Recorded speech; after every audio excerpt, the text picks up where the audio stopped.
Colorado Territory, 1879. Lily Vaughn drew in a shuddering breath as she gazed upon the remnants of her family's farmhouse. The chimney still stood, a blackened finger pointing accusingly at the endless blue sky, but everything else lay in ruins. 3 days ago she had ridden into Silverton for supplies. 3 days ago her world had still made sense. Now her parents were buried beneath simple wooden crosses on the hillside, overlooking what remained of their home. The marshal blamed a lightning strike, but Lily knew better. Her father had enemies, men who coveted their land with its natural spring that never ran dry, even in the harshest summers. At 20 years old, Lily had learned early that the frontier rewarded strength and punished weakness. She tightened her grip on her father's rifle, the polished wood smooth against her calloused palms.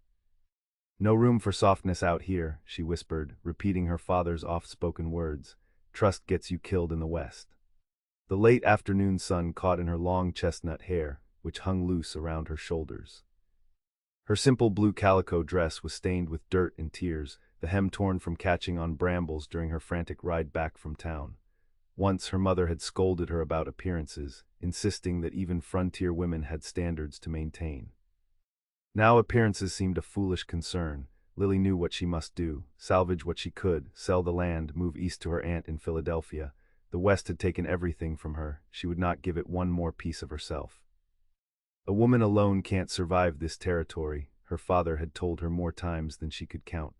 "The frontier's no place for sentiment, only the hard survive." She believed him now more than ever. The world was divided into predators and prey, and she refused to be the latter. Trust was a luxury she could not afford. Love was an indulgence that got people killed. As the setting sun painted the mountains in gold and crimson, Lily made a promise to herself. She would never again be vulnerable. Never again would she trust anyone but herself. The harsh lessons of the frontier had been carved into her heart with fire and grief. Little did she know that fate had other plans, plans that would challenge everything she thought she knew about strength, survival, and the surprising resilience of the human heart in the unforgiving West. 30 miles away, Logan Vance guided his horse down the steep mountain trail, his body swaying easily with the animal's movements. At 26, Logan had already lived enough for 2 lifetimes. The war between the states had taken his youth, and the years since had been spent wandering, taking work where he could find it: ranch hand, cattle driver, occasionally hired gun when circumstances demanded. His lean face, tanned by years under the western sun, bore the weathered look of a man accustomed to hardship, though laughter lines at the corners of his eyes hinted at a different nature beneath. A light stubble shadowed his strong jaw, and beneath his wide-brimmed hat, his eyes scanned the horizon with the habitual wariness of someone who had learned survival the hard way. What he sought now was something he could not name, perhaps peace, perhaps purpose. The restlessness that had driven him since Appomattox showed no signs of abating. The war had taught him that attachment was dangerous. Everyone he had ever cared for was gone: family lost to typhoid before the war, friends to Confederate bullets during it.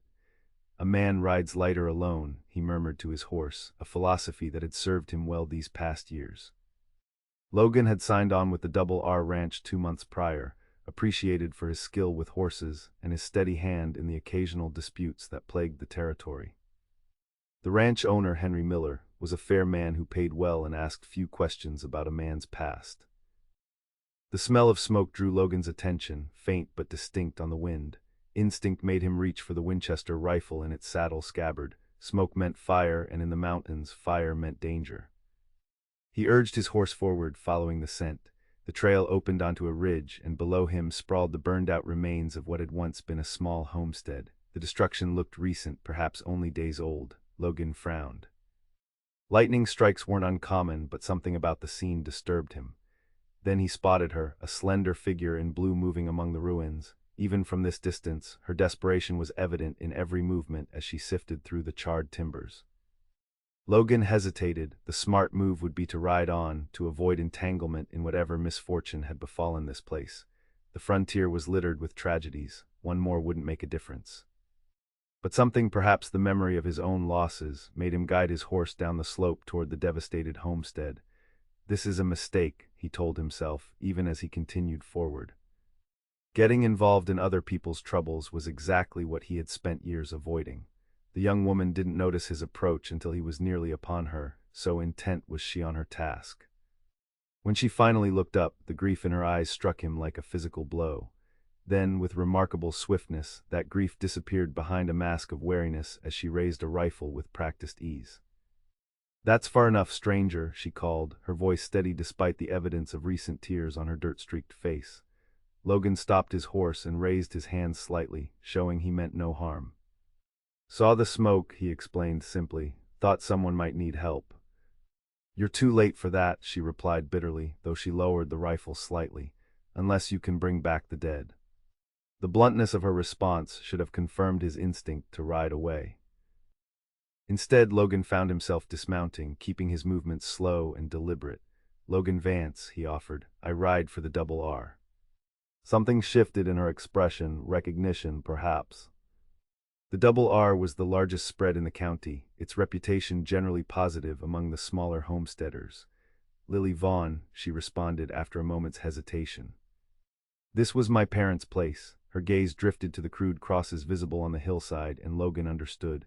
"I'm sorry for your loss," he said, the words inadequate but sincere. Lily's laugh was sharp and without humor. "Sorry doesn't rebuild a house or bring back the dead, Mr. Vance." "No," Logan agreed quietly, "it doesn't." A silence fell between them, filled only by the soft whickering of his horse and the whisper of wind through the pines.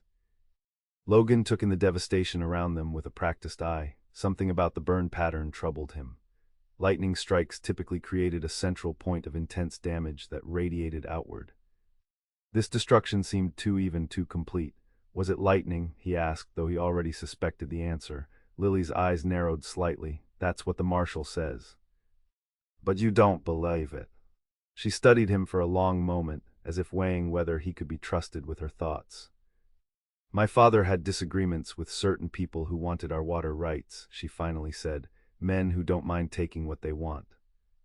Logan nodded. It was an old story in the territories. Disputes over water could turn deadly faster than almost anything else. "You have proof." "Would it matter if I did?" The bitterness in her voice told him everything he needed to know about the local law enforcement. Logan removed his hat, running a hand through his dark hair as he considered the situation. The smart play was still to offer condolences and ride away. This wasn't his fight. "What will you do now?" he asked instead. Lily gestured vaguely eastward. "I have an aunt in Philadelphia. I'll sell what's left of the property and go there." "Sell to whom?" Logan asked, unable to keep the edge from his voice. "The same men who wanted it badly enough to burn you out."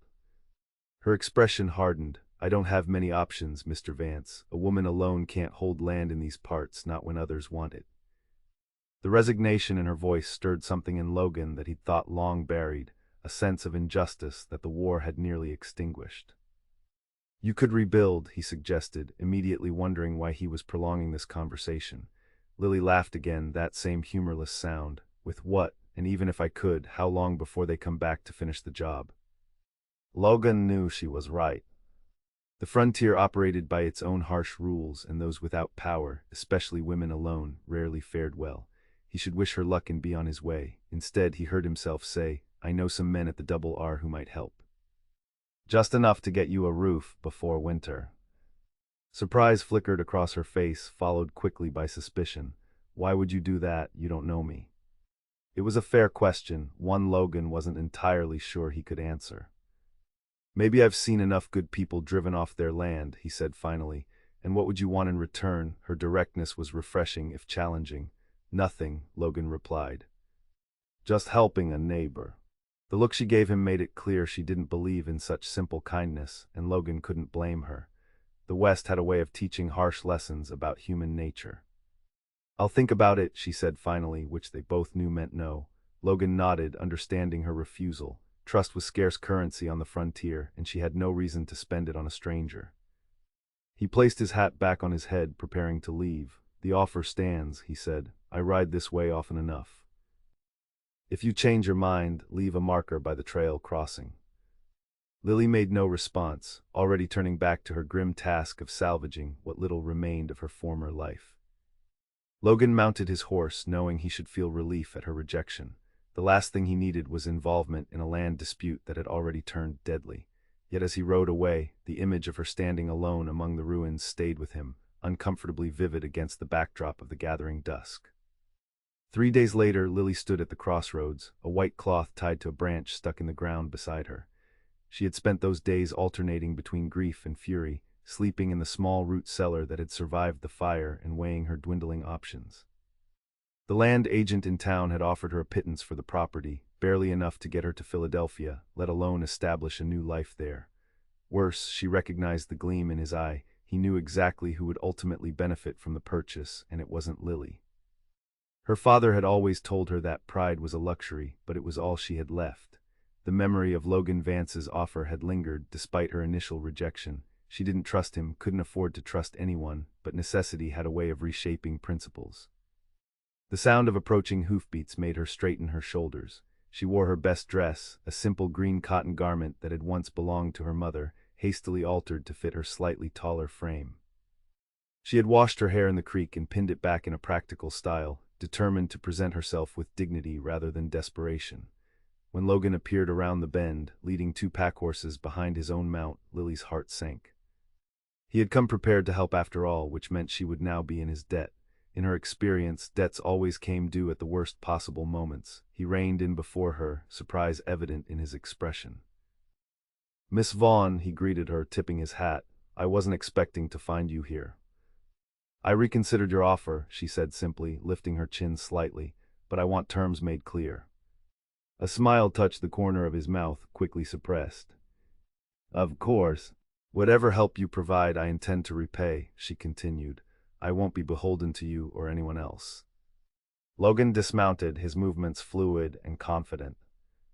Up close, Lily was struck again by his physical presence, tall and broad-shouldered, with an economy of movement that spoke of lethal capability barely contained. His face was more handsome than she remembered, with strong features softened somewhat by remarkably gentle eyes. "Fair enough," he agreed, "though I meant what I said about being neighborly." Lily shook her head. "Nothing is free, Mr. Vance. I've learned that lesson well enough." Something in her tone must have conveyed her experiences, because his expression sobered. "Some things should be," he said quietly. Then, before she could argue the point, "I've brought some supplies to get started. The foreman at Double R gave me leave to help for a few days, and I know a couple of men who might lend a hand with the heavy work." Lily blinked, caught off guard by his preparedness. "You were that certain I'd accept." "Not at all," he admitted with a slight smile, "but I figured if you did, best not to waste time." His practicality was oddly reassuring. Lily found herself nodding. "I saved some tools from the fire. The root cellar is intact and the well wasn't damaged." "That's something," Logan said, untying one of the pack horses. "Let's get these supplies to your place and see what we're working with." As they walked the short distance back to what remained of her homestead, Lily maintained a careful distance between them. She had agreed to accept his help, not his friendship, and certainly nothing more. "You mentioned men who wanted your water rights," Logan said after they had walked in silence for several minutes. "Names might be useful." Lily hesitated, years of frontier caution making her wary of sharing too much. But if this man was going to help rebuild, he was already involving himself in her troubles. "Jacob Sloan holds the neighboring property to the north," she finally said. "He's been trying to buy us out for 3 years. Offered my father half what the land is worth. When that failed, there were incidents, cattle on our crops, fence lines cut." Logan nodded, his expression grim but unsurprised. "And the marshal." "Marshal Reed drinks with Sloan every Saturday. They served together during the war." The bitterness in her voice was unmistakable. "When I told him I suspected Sloan of setting the fire, he suggested I should be careful about making accusations without proof." "A warning," Logan observed. "Exactly," Lily glanced at him. "You understand why I'm skeptical of your help now, I imagine. Crossing Sloan has consequences in this county." Logan's expression hardened slightly. "I've dealt with men like Sloan before.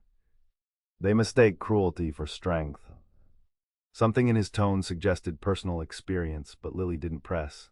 Everyone in the West carried secrets. It was considered impolite to inquire too deeply. They crested the small rise that led to the burned homestead. In daylight, the destruction looked even more complete, a testament to the thoroughness of whoever had set the blaze. Logan surveyed the scene with a practiced eye. "We'll need to clear the debris first," he said. "Salvage what lumber we can, though I expect most of it's too damaged to reuse." Lily nodded, trying to see the task objectively rather than as the remnants of her life. The stone from the chimney is still good, and there's a stand of pines on the north ridge that my father was planning to harvest for an addition. Logan seemed impressed by her practical assessment. Good, the pack horses have basic supplies, tools, food, canvas for a temporary shelter. I'll ride to town tomorrow for lumber. I have some money, Lily offered, though the admission pained her. Her savings were meager and she guarded them fiercely. We'll work that out later, Logan said, dismissing her concern. First priority is getting you proper shelter before the weather turns. As they began unloading the pack horses, Lily found herself studying Logan when he wasn't looking. There was something about him that didn't quite fit her understanding of the world, a kindness that seemed genuine rather than calculated. It made her uneasy. In her experience, apparent altruism always masked ulterior motives. "Why are you really helping me, Mr. Vance?" she asked abruptly, setting down a bundle of canvas. Logan paused, a sack of supplies in his arms. Does there need to be a reason beyond basic decency? In my experience, yes, Lily replied bluntly.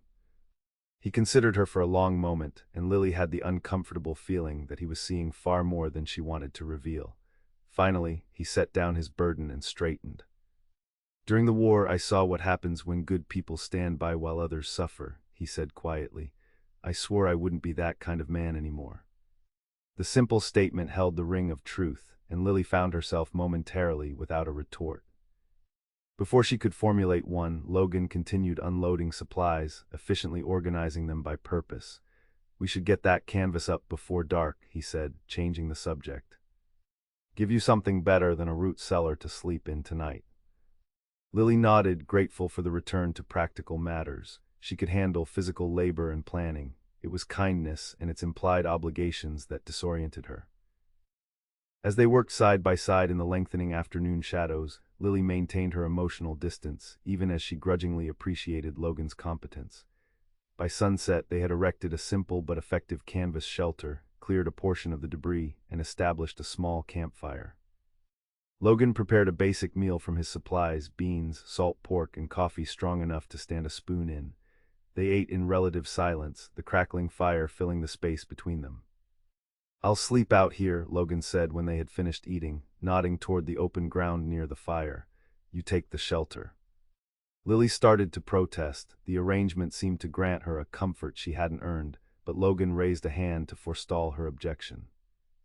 "I've slept under the stars more nights than I can count," he said. "One more won't trouble me." Lily reluctantly acquiesced, retreating to the canvas shelter with her rifle propped nearby. As she settled onto the simple bedroll Logan had provided, she listened to the sounds of him moving around the campfire, banking it for the night. Despite her exhaustion, sleep eluded her. The events of the past week played through her mind in relentless detail.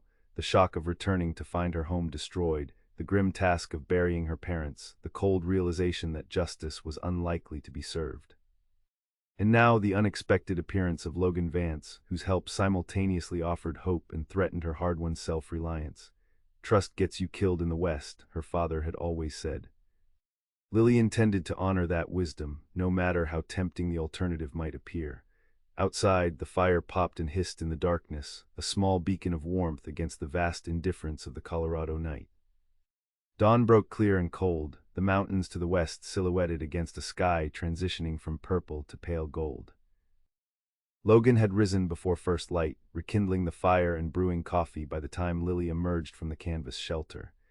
She looked younger in the soft morning light, her chestnut hair loose around her shoulders, her green eyes still heavy with sleep.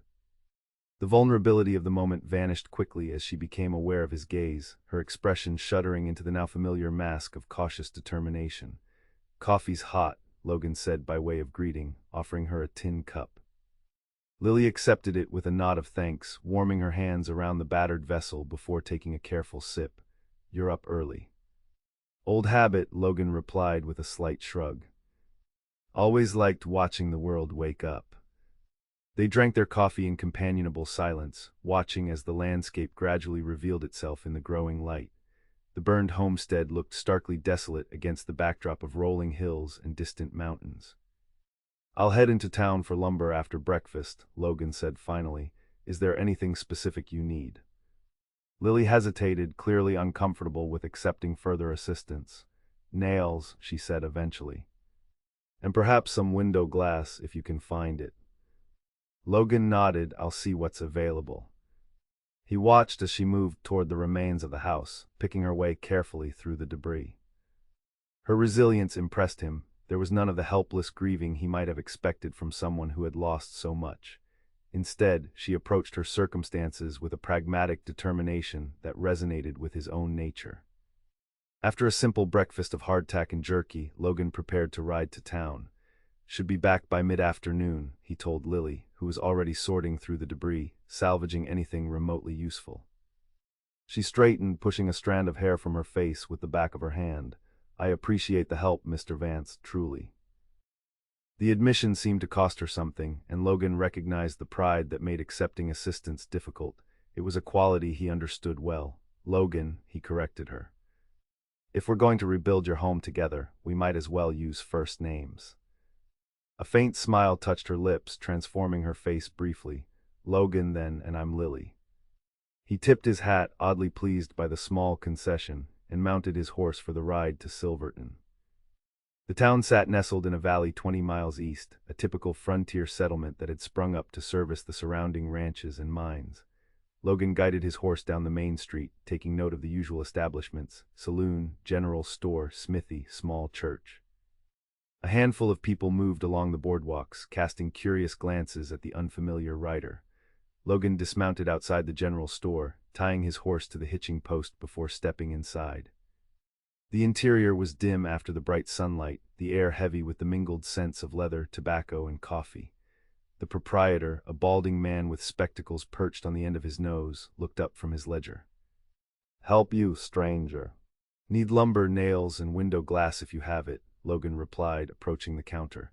The man studied him with mild curiosity. "Building something, I take it." "Helping a neighbor after a fire," Logan said, deliberately vague. "That's so," the proprietor's interest visibly sharpened. "Wouldn't happen to be the Vaughn place, would it? Heard about that tragedy. Lightning strike, they say." The emphasis on the last word suggested skepticism, but Logan merely nodded, unwilling to be drawn into local gossip. "Lumber's out back," the man continued when it became clear Logan wouldn't elaborate. "Can have my boy load what you need. Glass will have to order from Denver, though, take a couple of weeks." "The lumber and nails will do for now," Logan said. As the proprietor called for his son, the door opened behind Logan, admitting two men. The sudden silence that fell over the store alerted him to potential trouble before he even turned. The newcomers were clearly ranchers, expensive boots, well-worn but quality clothing, the unmistakable bearing of men accustomed to giving orders rather than taking them. The older of the two, a heavy-set man with iron-gray hair and cold eyes, assessed Logan with open suspicion. "Ain't seen you around these parts before," he said, his tone making the observation a challenge. Logan kept his posture relaxed, though his senses heightened to the potential for conflict. "Just passing through," he replied evenly. "Picking up supplies." The younger man, perhaps in his 30s with a similar build to the older one, likely father and son, moved to flank Logan, creating a subtle but unmistakable position of advantage. "Lot of lumber for someone just passing through," the older man observed, nodding toward the proprietor's son, who had begun stacking boards outside. Logan maintained an outward calm, though inwardly he calculated his options should the situation deteriorate. "Helping a friend with some repairs." "That right," the older man's smile didn't reach his eyes. "Must be good friends to go to such trouble. Got a name, stranger?" "Logan Vance," he replied, seeing no benefit in concealment. "I ride for the Double R." The information caused a slight shift in the dynamic. The Double R's size and influence apparently warranted some respect, even from these men. "Henry Miller's outfit," the older man said, nodding slowly. "Tell him Jacob Sloan sends his regards." So this was Sloan, the man Lily suspected of burning her out. Logan studied him with new interest, noting the calculated assessment in the older man's gaze. This was someone accustomed to power and to taking what he wanted. "I'll do that," Logan replied neutrally. "And what friend might you be helping?" Sloan pressed, his casualness belied by the intensity of his stare. Logan met his gaze steadily. "Just a neighbor who had some bad luck." Sloan's eyes narrowed slightly at the evasion. Lot of bad luck going around lately. Seems that way, Logan agreed. A tense silence stretched between them, broken only by the sound of lumber being stacked outside. Finally, Sloane nodded to his son, and they moved toward the back of the store, effectively dismissing Logan as no longer worthy of their attention. The proprietor, who had been watching the exchange with poorly concealed nervousness, hurried to complete Logan's transaction. "That'll be $8 for the lumber and nails," he said quietly. "And a word of advice, friend, Jacob Sloane owns half the county and has designs on the rest. Man makes enemies, not friends." Logan paid for his purchases, adding extra coffee, sugar, and other supplies to his order. "Appreciate the warning," he said, though they both knew it would not alter his course. As he supervised the loading of lumber onto a small wagon he'd rented for the purpose, Logan remained acutely aware of being watched from the store windows. His instinct for danger, honed by years of frontier living and war, told him that his assistance to Lily had just become considerably more complicated. The ride back to the Vaughn homestead took longer with the wagon, the afternoon sun high overhead by the time he spotted the burned chimney on the horizon. As he drew closer, he saw Lily had made significant progress clearing debris, creating neat piles of salvageable materials. She straightened when she heard the wagon approach, pushing back a loose strand of hair with a soot-stained hand. Despite the physical labor, there was a dignity in her bearing that Logan found himself admiring. "You've been busy," he observed as he halted the wagon. Lily nodded, eyeing the lumber with evident relief. "Found some tools that survived the fire. Managed to clear most of the western side." Logan jumped down from the wagon seat, leading the horses closer to the building site. "Met your neighbor in town," he said, watching her reaction carefully. "Jacob Sloane." Lily's expression hardened instantly, her body tensing. What did he want? "To know who I was helping," Logan replied. "I didn't mention you specifically, but he'll figure it out soon enough if he hasn't already." She looked away, her gaze moving to the distant hills. "I told you he was dangerous." "So you did," Logan agreed, beginning to unload the lumber. "Doesn't change anything." Lily turned back to him, frustration evident in her expression. "It should. Sloane doesn't make idle threats, and he has the marshal in his pocket. Whatever you're trying to prove by helping me, it's not worth making an enemy like that." Logan set down a stack of boards, dusting his hands on his trousers before meeting her gaze directly. "I'm not trying to prove anything, Lily, and I've dealt with worse men than Jacob Sloane." Something in his tone must have conveyed his sincerity, because after a moment she nodded slightly. "Well, if you're still determined to help, we'd better get started. There's only so many hours of daylight left." They worked together through the afternoon, measuring and cutting lumber, laying out the foundation for a simple cabin that could be completed relatively quickly. Logan was impressed by Lily's knowledge and skill. Clearly, she had helped her father with similar tasks in the past. As the sun began to set, casting long shadows across the partially framed structure, Logan called a halt to the day's work. They were both exhausted, covered in sawdust and sweat, but there was a tangible satisfaction in seeing the beginnings of the new home taking shape. "We've made good progress," Logan said as they sat by the fire, eating a simple supper of beans and bacon. "With a couple more days like this, we'll have the basic structure up." Lily nodded, her expression thoughtful as she gazed into the flames. "My father would approve," she said softly. "He always said a person should rebuild rather than retreat when life knocks them down." "Sounds like a wise man," Logan observed. "He was," Lily agreed, a hint of grief briefly visible before she mastered it. "Stubborn, too, said it was the most important quality for surviving out here." Logan smiled slightly. "I can see where you get it from." To his surprise, Lily laughed, a genuine sound that transformed her face, revealing a warmth and vitality that her usual guardedness concealed. "My mother always said I was twice as stubborn as him, which was why we butted heads so often." The moment of openness felt significant, a small crack in the wall of distrust she maintained. Logan found himself wanting to preserve it rather than retreat to safer conversational ground. "Tell me about them," he said, "your parents." Lily looked startled by the request, as if unaccustomed to sharing personal details. For a moment he thought she might refuse. Then, haltingly at first but with growing animation, she began to speak. She told him of her father, Thomas Vaughn, who had brought his family west from Pennsylvania after the war, seeking a fresh start on the frontier.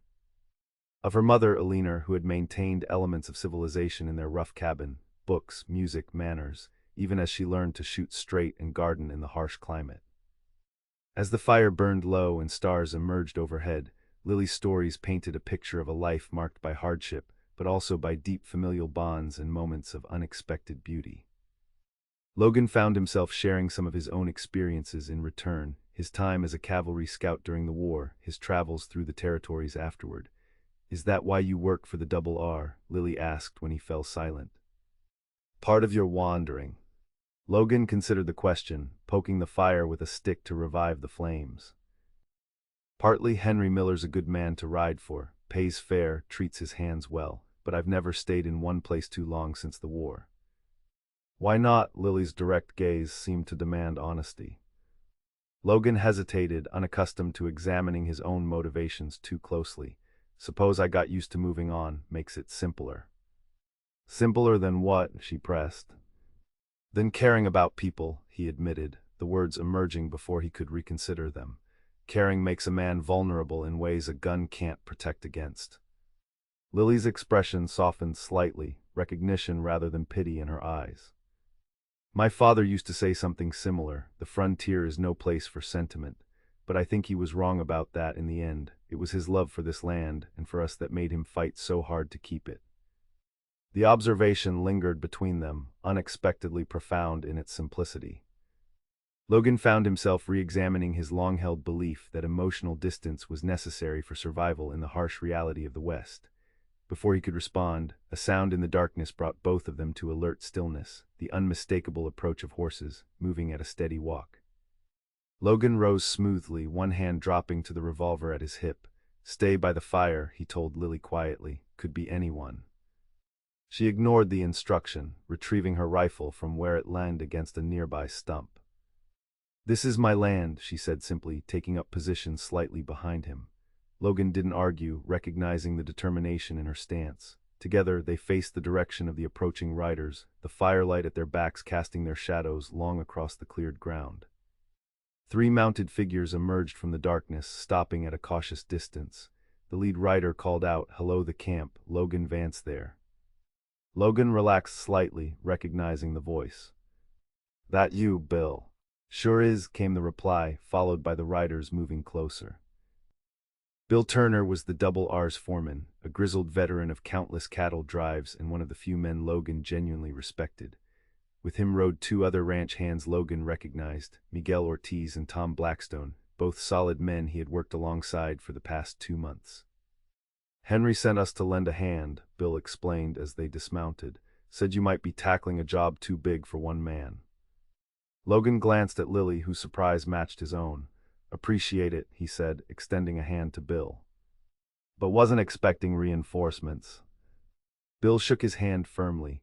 "Boss heard about your project from Sloan himself. Came by the ranch this afternoon, making noise about one of Henry's hands interfering in local business." The foreman's weathered face creased in a wry smile. "Henry told him he supported his men helping neighbors in need, and that if Sloan had concerns, he should take them up with Henry's lawyers in Denver." Logan whistled softly. The Double R's influence was considerable, and Henry Miller's backing represented significant protection. That's taking a side in a local dispute. "Henry knows which side is right," Bill replied simply. He turned to Lily, removing his hat respectfully. "Miss Vaughn, I expect. Bill Turner, foreman of the Double R. These are Miguel Ortiz and Tom Blackstone. We're here to help get your place rebuilt if you'll have us." Lily hesitated, clearly overwhelmed by this unexpected development. Then, with a grace that impressed Logan, she lowered her rifle and inclined her head. "Mr. Turner, your help is welcome, and please convey my thanks to Mr. Miller." The arrival of the 3 men transformed the rebuilding effort. What might have taken Logan and Lily weeks to accomplish alone now proceeded at a remarkable pace. By the end of the following day, the basic frame of a small but sturdy cabin stood where once there had been only charred ruins. Logan found himself watching Lily as she worked alongside the men, holding her own in the physical labor and earning their respect with her knowledge and determination.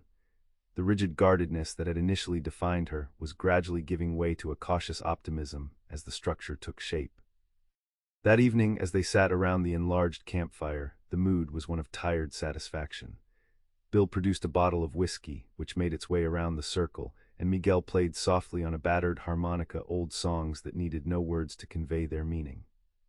Lily sat slightly apart, wrapped in a blanket against the evening chill, her face illuminated by the dancing flames. When she thought no one was watching, Logan saw her gaze move over the partially completed cabin, something like hope flickering in her expression.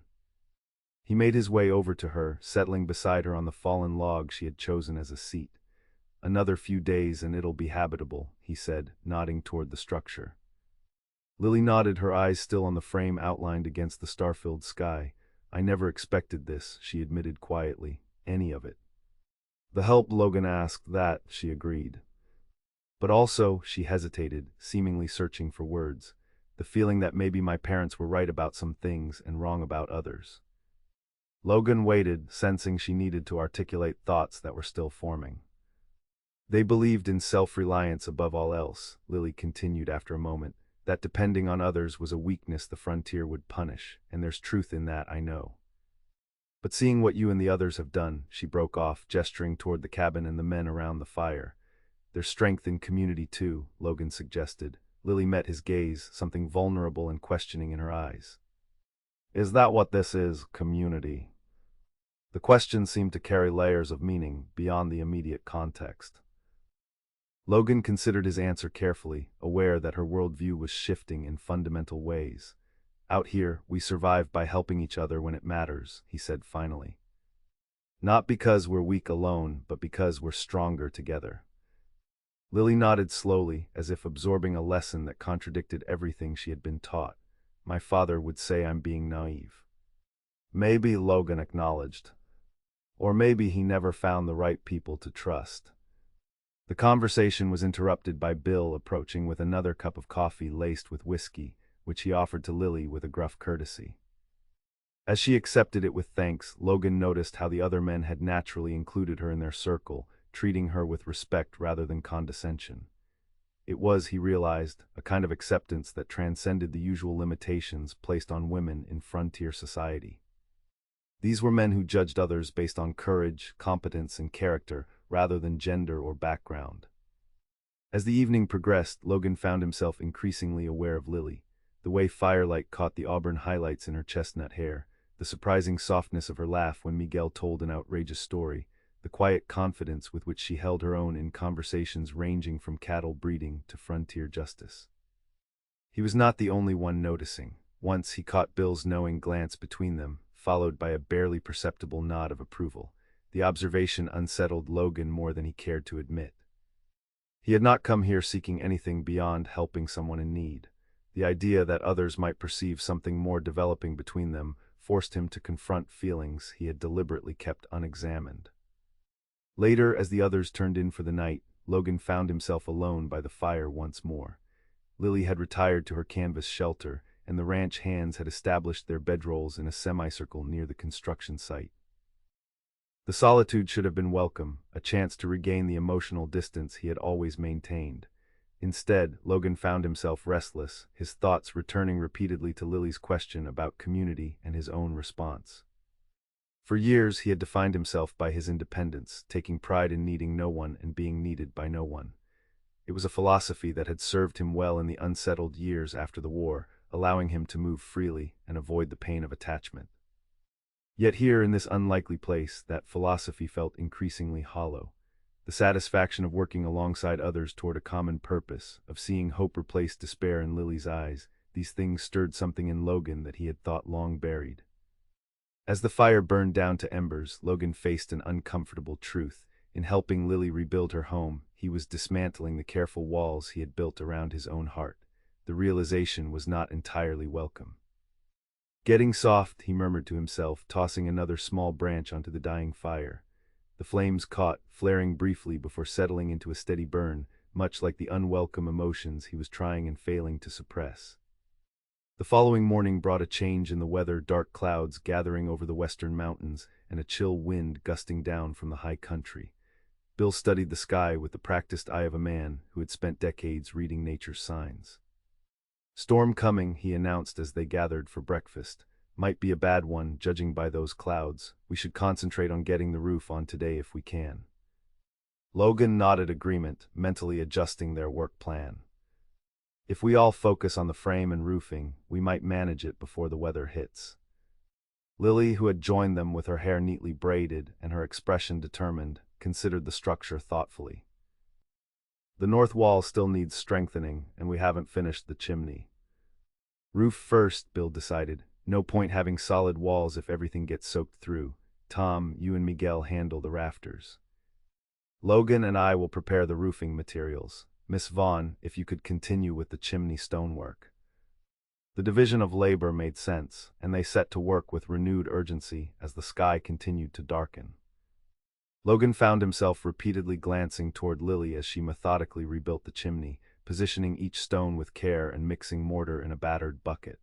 By midday, the wind had strengthened considerably, carrying the distant smell of rain. The men worked faster, driven by the approaching storm and the knowledge that their efforts today could determine whether Lily had proper shelter when it hit. "Pass up another sheet," Tom called from his position on the partially completed roof. Logan hefted the corrugated metal, carefully maneuvering it up to where Tom and Miguel were securing each piece to the wooden framework. It was demanding work, the sharp edges of the metal and the increasing wind making each movement potentially dangerous. A distant rumble of thunder punctuated their efforts, followed by a few scattered raindrops that hissed against the hot metal sheets already in place. "Weather's moving in fast," Bill observed grimly, helping Logan position another sheet for passing upward. "Might not make it before the full storm hits."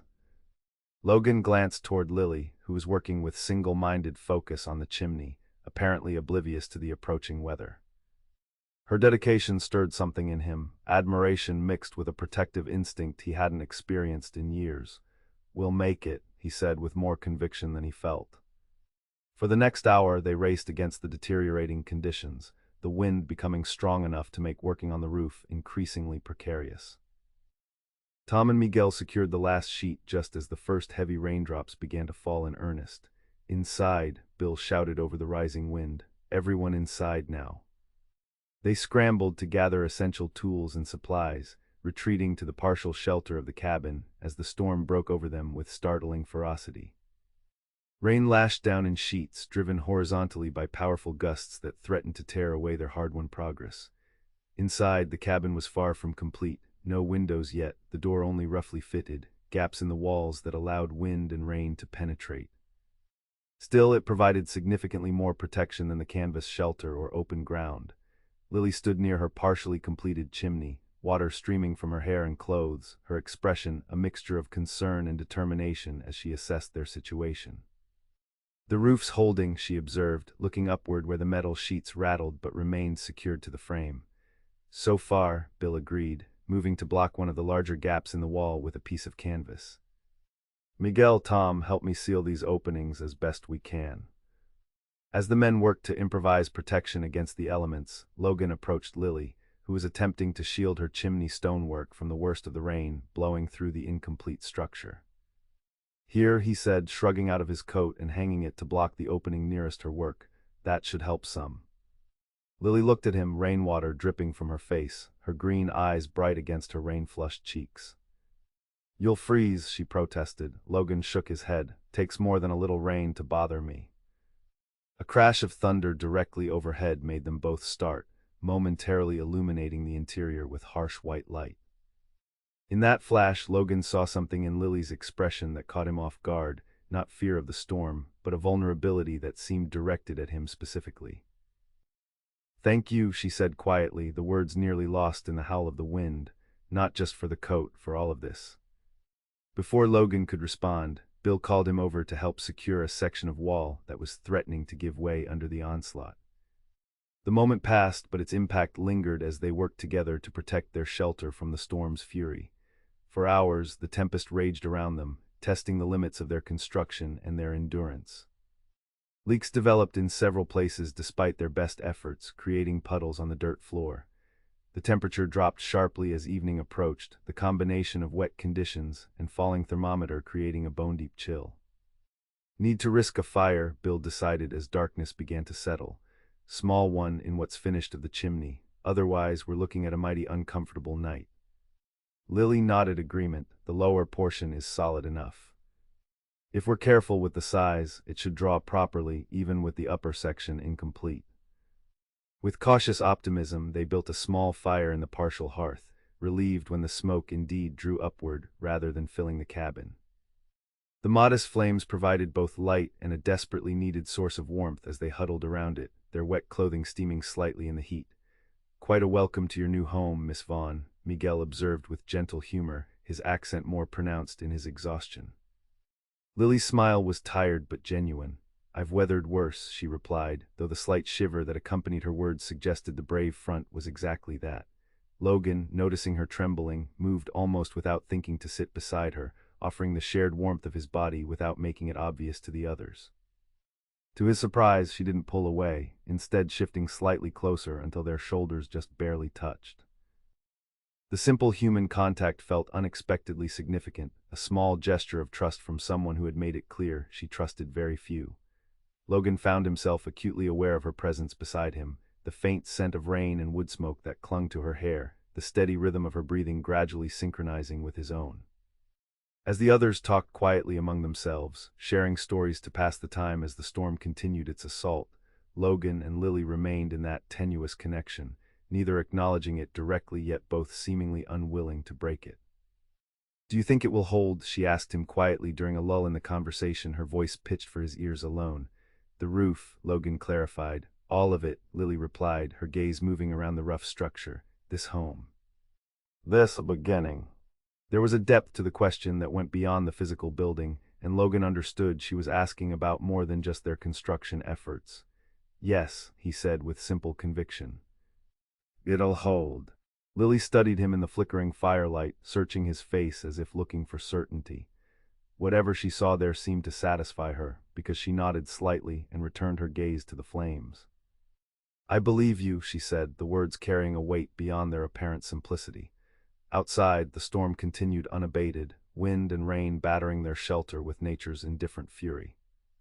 Inside, something subtle but fundamental had shifted, a fragile trust beginning to take root in ground previously thought too harsh for such growth. Morning arrived with unexpected gentleness, the storm having blown itself out sometime during the night. Sunlight streamed through the gaps in the walls, illuminating the interior of the cabin, where the five of them had eventually succumbed to exhaustion, sleeping in awkward positions around the banked fire. Logan woke first, momentarily disoriented by the unfamiliar surroundings and the warm weight against his shoulder. Sometime during the night, Lily had slipped into deeper sleep, her head coming to rest against him. Her face in repose looked younger, the habitual wariness smoothed away by slumber. Carefully not wanting to wake her, Logan eased himself away, replacing his shoulder with his rolled jacket as a makeshift pillow. She stirred slightly but didn't wake, a fact for which he was grateful. The moment felt too intimate for witnesses, even the sleeping forms of the ranch hands scattered around the cabin floor. Outside, the world had been transformed by the storm. Puddles reflected the clear blue sky, and the surrounding hills seemed to glow with renewed vibrancy, the rain having washed away the dust of summer. Logan breathed deeply, appreciating the fresh, clean scent that followed severe weather in the high country. The cabin had weathered the onslaught remarkably well, all things considered. The roof showed no signs of major damage, and while there were certainly leaks to address, the basic structure had proven sound. It was, Logan reflected, a testament to what could be accomplished when necessity and cooperation aligned. The sound of movement behind him announced Bill's awakening. The foreman joined him outside, surveying the aftermath with a critical eye. "Could have been worse," he observed, lighting his pipe with practiced movements. "Much worse," Logan agreed. "Roof held." Bill nodded, drawing contemplatively on his pipe. "Henry was right about you," he said after a moment, his tone conversational but weighted with meaning. Logan glanced at him, wary of the direction this might be taking. "How's that?" "Said you were the kind of man who'd do the right thing even when it wasn't the easy thing." Bill blew a perfect smoke ring into the morning air. "Also said you were the most stubbornly independent cuss he'd ever met, which is saying something in this territory." Logan said nothing, uncomfortable with both the assessment and the implication that he had been a topic of discussion between Bill and Henry Miller. "That girl in there," Bill continued, undeterred by Logan's silence, "she's cut from similar cloth. Stubborn, independent, determined to face the world alone rather than risk depending on anyone." He tapped his pipe against his palm thoughtfully. "Makes for a hard life, that approach." "Speaking from experience?" Logan asked, deflecting the conversation away from himself and Lily. Bill's weathered face creased in a smile. 20 years of marriage has taught me a thing or two about the value of not facing everything alone. Sarah would tell you the same, though she'd add it took me far too long to learn that lesson." Before Logan could formulate a response that wouldn't invite further personal observations, the others began emerging from the cabin, yawning and stretching in the morning light. Lily appeared last, her hair neatly rebraided, though her clothes still showed the effects of yesterday's soaking. She surveyed the landscape with evident relief, then turned her attention to the cabin's exterior, assessing the storm damage with a practical eye. "We were fortunate," she said, joining Logan and Bill. "Another day's work should make it properly weathertight." Bill nodded agreement. "We'll focus on finishing the roof properly and sealing those wall gaps. By nightfall, you should have a home that keeps the elements where they belong, outside." They set to work with renewed energy, buoyed by the beautiful day and the knowledge that their efforts had already proven worthwhile. Miguel and Tom tackled the remaining roof work, securing loose sheets and adding flashing around the chimney opening. Bill turned his attention to the door and window frames, his carpentry skills evident in the precision of his work. Logan found himself working alongside Lily as they filled gaps in the walls, a task that required 4 hands and close coordination. The physical proximity forced a kind of intimacy that conversation alone couldn't create, passing tools, steadying boards for each other, their fingers occasionally brushing in ways that seemed to linger longer than strictly necessary. "You slept on my shoulder last night," Logan said quietly as they worked on a particularly challenging section. Lily's hands stilled momentarily, a flush rising to her cheeks. "I'm sorry," she said, not meeting his eyes. "I was exhausted and—" "No need to apologize," Logan interrupted gently. "I didn't mind." She glanced at him then, uncertainty mixing with something else in her expression. "I'm not accustomed to relying on others that way." "I noticed," Logan replied with a slight smile. "Seems we share that particular trait." Lily's answering smile held a self-awareness that surprised him. "Not the easiest way to live, is it?" "No," Logan admitted. "Though it has its advantages." "Such as?" Lily challenged, hammering a nail with perhaps more force than necessary. Logan considered the question seriously. "Fewer disappointments, I suppose. Can't be let down by people you don't let close to begin with." Lily nodded, understanding evident in her expression. "My father used to say something similar. Expect nothing from others and you'll never be disappointed." It seemed like wisdom at the time.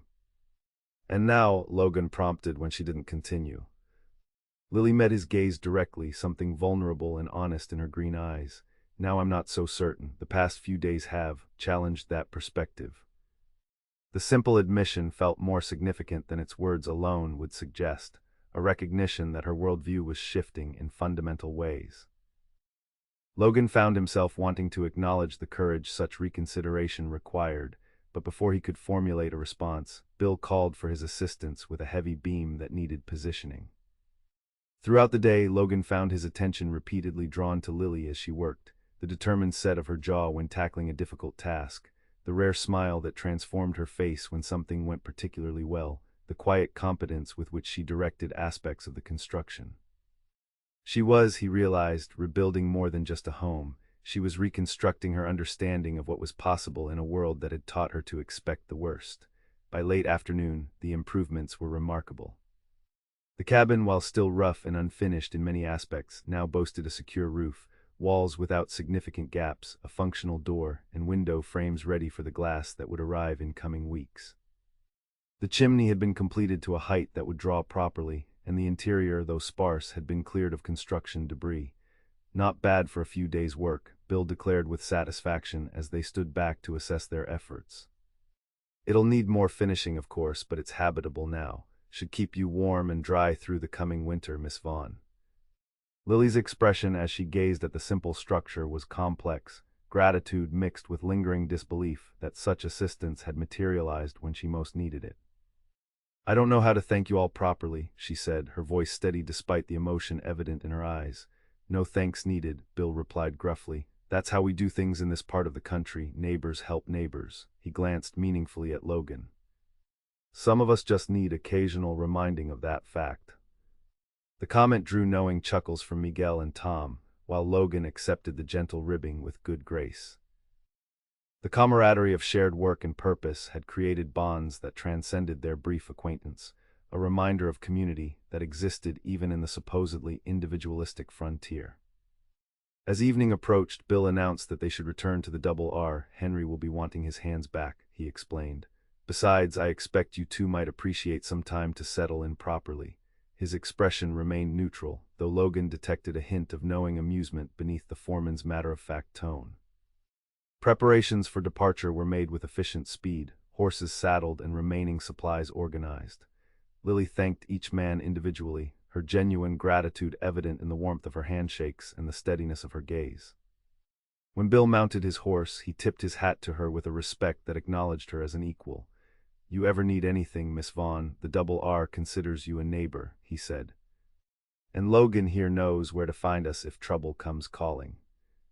The implication that Logan would remain wasn't lost on either of them, though neither chose to correct the assumption. As the three riders departed, their figures gradually diminishing against the backdrop of rolling hills, Lily and Logan stood side by side in a silence that felt both comfortable and charged with unspoken possibilities. "Will you stay?" Lily asked finally, her gaze still on the distant riders, "at least for tonight?"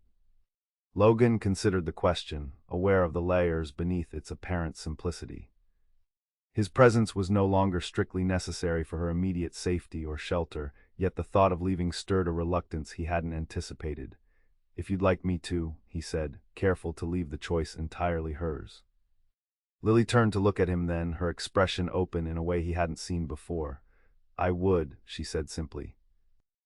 As dusk settled over the landscape, they moved inside the cabin, working together to establish a proper fire in the completed hearth. The interior, illuminated by the warm glow of flames, felt surprisingly homelike despite its unfinished state. Logan had brought in his bedroll, setting it at a respectful distance from where Lily had established her own simple sleeping area. The arrangement acknowledged both propriety and the undefined nature of whatever was developing between them. They shared a quiet meal of the remaining supplies, sitting before the fire in a companionable silence, punctuated by occasional observations about the day's work or plans for further improvements. The domesticity of the scene struck Logan as both foreign and strangely appealing, a glimpse of a life he had never seriously considered for himself. "What will you do now?" he asked as the evening deepened, the question that had hovered unspoken between them finally finding voice. Lily considered this, her face thoughtful in the firelight. "Rebuild," she said after a moment, "not just the house but everything, the garden, the fences, a proper barn eventually." Her determination was evident in the set of her shoulders, though something vulnerable lingered in her expression. "That is, if Sloane allows it." "He doesn't have a choice," Logan replied with quiet conviction. "This is your land, your home." Lily smiled slightly, though the expression held as much uncertainty as resolve. One woman against a man who burns out those who stand in his way. The odds aren't exactly favorable. "You're not alone," Logan said, the words emerging with a certainty that surprised even him. "Not anymore." Lily studied him, searching his face for what sincerity, commitment, whatever she sought, she seemed to find it because something in her expression softened. "No," she agreed quietly, "not anymore." The acknowledgement hung between them, weighted with implications neither was quite ready to articulate fully. Instead, they sat in silence as the fire burned low, each contemplating how quickly and unexpectedly their separate paths had converged. Later, as they prepared for sleep, the intimacy of sharing the small space became more pronounced. Logan was acutely aware of Lily's movements as she arranged her blankets, the rustle of fabric and the soft sound of her breathing magnified in the quiet cabin.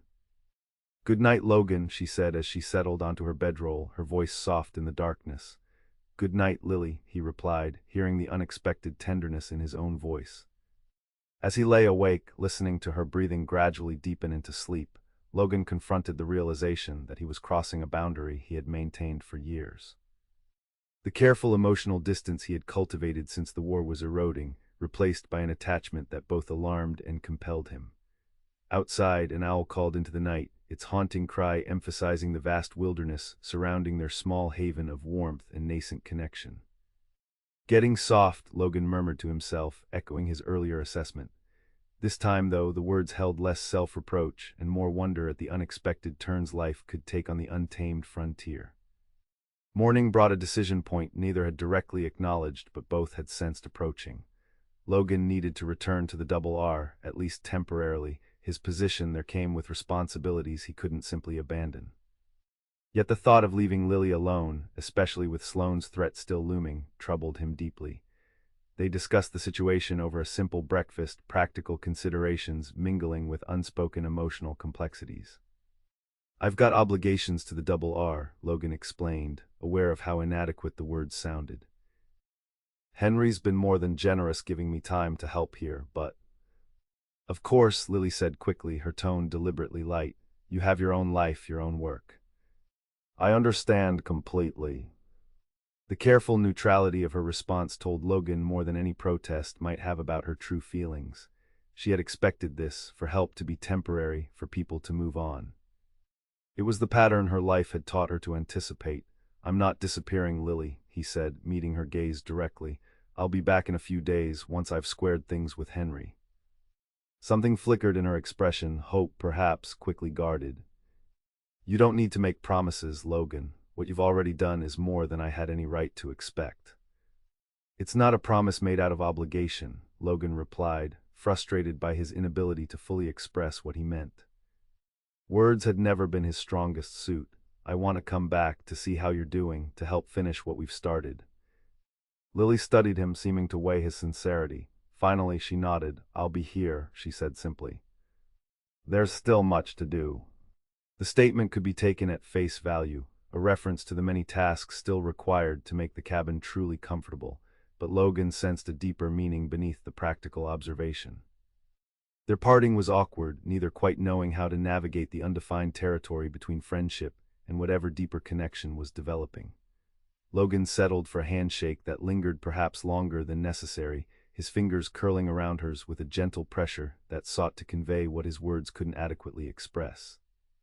"Take care," he said, the simple phrase feeling woefully insufficient. "You too," Lily replied, her green eyes holding his with an intensity that suggested she understood all he wasn't saying. As he rode away, Logan found himself looking back more often than he cared to admit, watching Lily's figure grow smaller against the backdrop of the partially rebuilt homestead. Something about the image, her solitary resilience set against the vast landscape, stirred both admiration and a protective instinct he had thought long dormant. The journey back to the Double R gave Logan too much time with his thoughts. For years he had defined himself by his independence, taking pride in needing no one and being needed by no one in return. It was a philosophy that had served him well in the unsettled aftermath of war, allowing him to move freely without the encumbrances of emotional attachment. Now that carefully maintained distance felt less like freedom and more like an arbitrary limitation he had imposed upon himself. The connection he had formed with Lily in such a short time challenged assumptions he had held about himself and about life on the frontier. The Double R's main house came into view late in the afternoon, its substantial log construction and surrounding outbuildings marking it as one of the most prosperous ranches in the territory. Henry Miller had built his operation through a combination of hard work, fair dealing, and strategic vision uncommon in the often chaotic development of the West. As Logan approached the ranch yard, he spotted Henry himself on the porch, his imposing figure instantly recognizable. In his 50s, with iron-gray hair and the powerful build of a man who had worked cattle his entire life, Henry cut an impressive figure even at rest. "Logan," he called in greeting as Logan dismounted. "Welcome back, son. Was beginning to wonder if you'd decided to set up permanent residence elsewhere." There was no censure in the words, only a mild curiosity tinged with amusement. Logan removed his hat respectfully as he approached the porch. "Mr. Miller," he acknowledged, "appreciate you sending Bill and the others to help. Made a world of difference." Henry waved away the thanks, gesturing for Logan to join him on the porch. "Sit," he invited, indicating a chair opposite his own. "Sounds like you've had an eventful few days." Logan settled into the offered seat, aware that Henry was studying him with the penetrating gaze that had likely contributed significantly to his success in business. Very little escaped Henry Miller's notice, particularly regarding the men who worked for him. "Bill tells me the Vaughn girl's place is coming along nicely," Henry said, filling 2 glasses from a decanter on the small table between them. "Also mentioned you seemed rather invested in the project." The knowing tone made it clear Bill had shared more than just construction updates. Logan accepted the offered whiskey, taking a measured sip before responding. "She needed help," he said simply. "Lost everything, home, parents, Sloane's trying to force her off her land." Henry nodded, unsurprised. "Jacob Sloane paid me a visit, as I imagine Bill told you. Seemed quite perturbed that one of my hands was interfering in what he termed local matters." "And?" Logan prompted when Henry paused. A smile touched the older man's weathered face. "I reminded him that the Double R considers all our neighbors' welfare our concern, particularly when those neighbors are being harassed by men who mistake bullying for business." The blunt response surprised a laugh from Logan. "I imagine that went over well." "About as well as you'd expect," Henry agreed dryly. "Sloane made some thinly veiled threats about consequences for those who involve themselves in his affairs. I suggested he direct any such concerns to my attorneys in Denver, who would be fascinated to investigate the circumstances surrounding the Vaughn fire more thoroughly than the local marshal seems inclined to do." Logan's estimation of his employer, already high, rose further. "Thank you," he said simply. Henry waved away the gratitude. "Sloane's been pushing boundaries for years. Man thinks because he has the marshal in his pocket, he can operate outside the law." He sipped his whiskey contemplatively. "Territory's changing, though. Denver's taking more interest in establishing proper governance out here. Sloane's type of frontier justice is becoming increasingly anachronistic." "He's still dangerous," Logan observed. "Indeed," Henry agreed soberly. "Which brings me to a question I've been considering since Bill returned with his report." He fixed Logan with a direct gaze. "What are your intentions regarding Miss Vaughn and her situation?" The directness of the question caught Logan off guard, though he realized he should have anticipated it. Henry Miller wasn't a man who approached matters indirectly. "I intend to help her rebuild," Logan said after a moment's consideration. Beyond that, he trailed off, uncertain how to articulate feelings that were still taking shape. "I see," Henry said, though his tone suggested he perhaps saw more than Logan had explicitly stated. "In that case, I have a proposition for you." Logan waited, curious despite a wariness born of years of maintaining his independence. "The Double R has interests in expanding our grazing lands to the southeast," Henry explained. "Miss Vaughn's property, while modest, sits at a strategic location regarding water access for any such expansion. I've had my eye on establishing a line cabin in that general vicinity for some time." Logan tensed slightly, wondering if Henry's apparent support had masked more calculated motivations all along. Noting his reaction, Henry raised a hand. "I'm not suggesting anything underhanded, son. I have no interest in pressuring the girl to sell, unlike Sloane. What I'm proposing is this: I'll assign you as our representative in that area. You'll draw regular wages from the Double R while overseeing our interests there, which conveniently allows you to remain in proximity to Miss Vaughn's property as well." The proposal was unexpected, and Logan found himself momentarily at a loss for words. "You're offering me a position that doesn't actually exist yet," he said finally, "so I can continue helping Lily without financial hardship."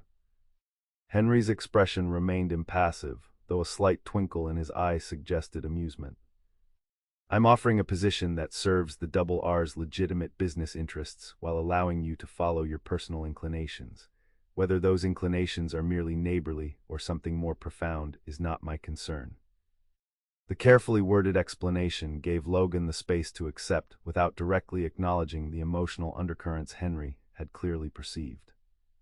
It was a gracious out, typical of the man's understanding of human nature.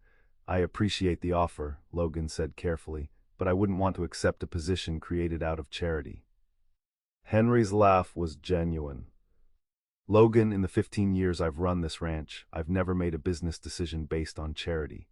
The Double R needs a presence in that area if we're to expand as planned." You need a reason to remain near the Vaughn property without raising eyebrows or compromising the young lady's reputation.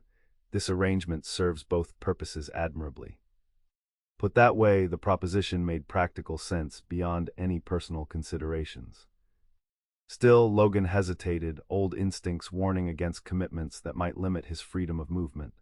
Take a day to consider it, Henry suggested, rising from his chair to indicate the conversation was concluding. Speak with Bill about the specifics of what the position would entail. Whatever you decide, you've earned some rest after your recent exertions. Logan nodded, grateful for the opportunity to reflect before making a decision that felt unexpectedly consequential. Thank you, Mr. Miller, for everything. Henry clapped him on the shoulder as they descended the porch steps together. You're a good man, Logan, better than you give yourself credit for. Whatever you decide, remember that. The simple validation, offered without expectation of response, stayed with Logan as he made his way to the bunkhouse where he had lived during his time with the Double R. The familiar space with its rows of bunks and the mingled scents of tobacco, leather, and unwashed men had never felt quite like home, but it had been a reliable way station in his nomadic existence. Now strangely, it felt even less like home than before. The realization was unsettling, a sign of how much had changed in such a short time. Bill found him there later, sitting on his bunk cleaning his revolver with the methodical care of a man who understood that such maintenance could mean the difference between life and death on the frontier. Henry talked to you, the foreman asked without preamble. Logan nodded, continuing his work, about the southeast expansion and a position there. Bill settled onto the adjacent bunk, watching Logan's precise movements with the weapon. It's a good opportunity, he observed. More independence than riding regular for the ranch, but with the security of Double R backing. Seems convenient timing, Logan replied neutrally. Bill's weathered face creased in a knowing smile. Henry's been considering that expansion for at least 2 years. Your situation just gave him a reason to move on it now rather than later. The foreman studied Logan thoughtfully, unless you were planning to move on anyway. You've been with us longer than most places you've lit. The question touched on the restlessness that had defined Logan's post-war existence, the habit of never staying too long in one place, never allowing roots to form that might bind him when the urge to move on inevitably arose. Hadn't decided, Logan answered truthfully. Bill nodded, understanding the unspoken complexity behind the simple response. Well, offers like this don't come along often. Henry doesn't make them lightly. I know, Logan acknowledged, reassembling his revolver with practiced efficiency. That girl's gotten under your skin, hasn't she? Bill asked, the bluntness of the question balanced by the gentleness in his tone. Logan's hands stilled momentarily before he resumed his task. It's not that simple. Never is, Bill agreed with the wisdom of experience, but some complications are worth embracing, son. Took me years to figure that out, stubborn as I was. Sarah nearly gave up on me before I came to my senses. The parallels to his current situation weren't lost on Logan, though he chose not to acknowledge them directly. I told Lily I'd be back in a few days, he said instead, changing the subject slightly. Need to pick up supplies for the continued work on her place. Bill accepted the deflection with good grace. Take whatever you need from the ranch stores. Henry's authorized it. Consider it an investment in our new southeast operations. His emphasis on the last words made it clear he expected Logan to accept the position.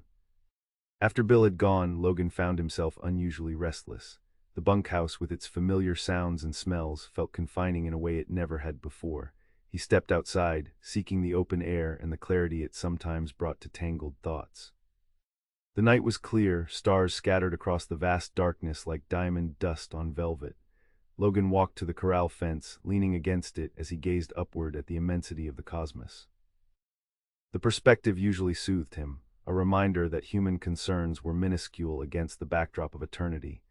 Tonight, though, the stars seemed to emphasize not insignificance but possibility. The same vastness that had always represented freedom to roam now whispered of other kinds of freedom, the liberation that might come from allowing oneself to form connections, to put down roots, to become part of something beyond one's solitary existence.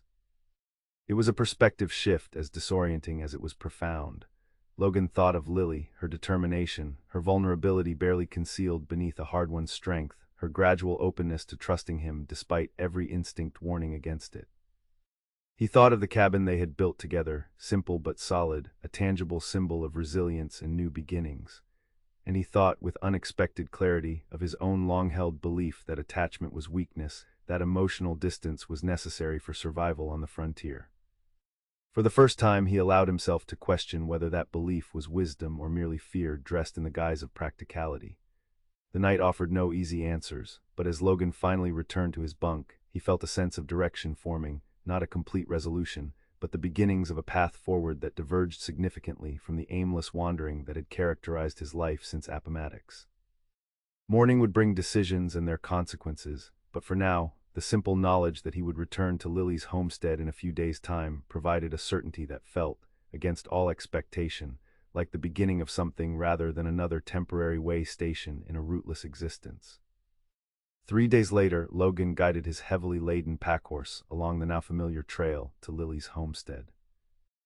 Henry had not only approved his taking necessary supplies from the ranch stores, but had insisted on including items Logan hadn't thought to request: window glass that had fortuitously arrived from Denver, additional tools, even some basic furnishings. "Consider it a housewarming gift for our new neighbor," Henry had said with the hint of a smile when Logan had expressed surprise at the generosity, "and perhaps an investment in our future Southeast operations manager." Logan had accepted both the supplies and, after a day's consideration, the position Henry had offered. The decision had come more easily than expected, as if it were merely the acknowledgement of a direction already chosen rather than a new path entirely. Now, as he approached the ridge overlooking Lily's property, Logan felt an unexpected tension, anticipation mingled with uncertainty about how his return would be received. 3 days was not long in absolute terms, but in the context of their brief acquaintance and the intensity of their shared experience, it felt significant. The cabin came into view, and with it, signs of continued progress.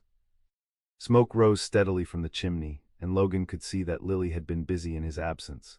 A small cleared area beside the cabin showed the beginnings of what might become a garden, and several stacked cords of firewood indicated her preparation for the coming winter.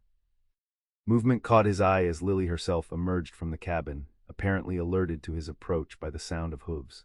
She paused in the doorway, shading her eyes against the afternoon sun to identify the visitor, then stepped forward with a straightening of her shoulders that suggested she was composing herself. Even at this distance, Logan could see the moment of recognition, and something in his chest tightened at the visible shift in her posture, a relaxation, perhaps relief, quickly masked by a more measured greeting stance. "You came back," she said simply when he drew near enough for conversation, the words carrying a weight beyond their apparent straightforwardness. Logan dismounted, leading his horses the final distance on foot. "I said I would." Lily nodded, her eyes moving to the laden packhorse with evident curiosity. "You brought supplies." "From the Double R," Logan confirmed. "Henry Miller sends his regards and these as a neighborly gesture." He deliberately downplayed his own role in the procurement, sensing Lily's continued wariness about accepting what might be perceived as charity. "Mr. Miller is generous to someone he's never met," she observed, though without the suspicion that might once have colored such a statement. The past week had clearly adjusted her perception of others' motivations, at least somewhat. "He has his reasons," Logan said, beginning to unload the packhorse. "The Double R is considering expanding their grazing lands to the southeast. Your property sits at a strategic location for that expansion." Wariness immediately returned to Lily's expression. "Is that why you're here, to persuade me to sell to your employer?" "No," Logan replied firmly, meeting her gaze directly. "Henry has no interest in pressuring you, but he does value good relations with neighbors, especially those whose water access might be mutually beneficial in the future." The explanation seemed to satisfy Lily, or at least alleviate her immediate concerns. She moved forward to help with the unloading, her practical nature asserting itself over lingering suspicion. "Is that window glass?" she asked with poorly concealed excitement as Logan unwrapped one of the carefully packed bundles. "4 panes," he confirmed. "Arrived at the Double R just before I left, enough for the main windows at least." The smile that transformed Lily's face made something catch in Logan's chest, a genuine expression of pleasure, unguarded by the caution that typically characterized her interactions. In that moment she looked younger, unburdened by the weight of recent tragedy and ongoing struggle. "That's wonderful," she said with simple sincerity. "I was trying to figure out how to make do with old paper until spring." Together they unloaded the remaining supplies, nails, additional tools, a small rocking chair that Henry had insisted would be appreciated by any young woman establishing a home, and various household items that would make the cabin more comfortable. As they worked, Logan noticed subtle changes in Lily beyond her continued progress on the homestead. There was a confidence in her movements that hadn't been there before, a sense of purpose that had replaced the desperate determination of their first encounter.